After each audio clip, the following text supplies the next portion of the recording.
depuis 2 ans, nous accueillons plus de femmes dans le club pour différentes raisons. D'abord parce que nous avons un dojo magnifique et aujourd'hui parce que nous avons développé une section self-défense dont l'objectif est d'apprendre à mes élèves à se défendre d'une manière la plus réaliste possible. Donc des femmes sont venues, elles sont très intéressées, peut-être parce qu'elles ont un sentiment d'être en insécurité, peut-être face aux hommes.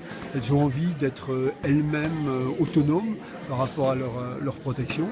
Donc le groupe grossit de plus en plus et travaille avec beaucoup de pertinence. Et aussi beaucoup d'abnégation parce que c'est pas toujours facile de recevoir quelques coups, ça nous arrive aussi. Donc la self-défense que l'on pratique a une base à la fois de karaté, de ce que l'on appelle du Krav Maga, c'est une self-défense militaire.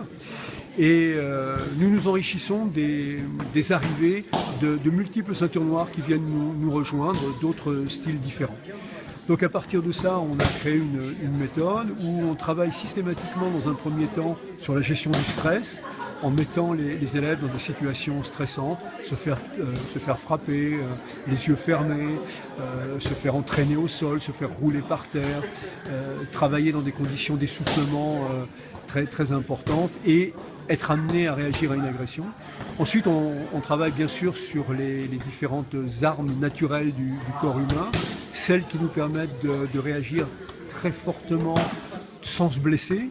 Et puis enfin, on a tout un panel de situations sur lequel moi je donne les premières clés et où chaque élève ensuite doit construire sa propre réponse adaptée à sa morphologie, à son goût, à son savoir aussi.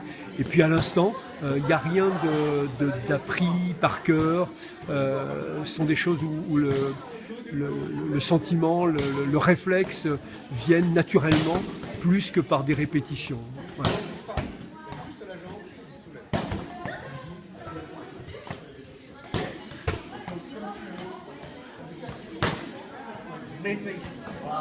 Voilà.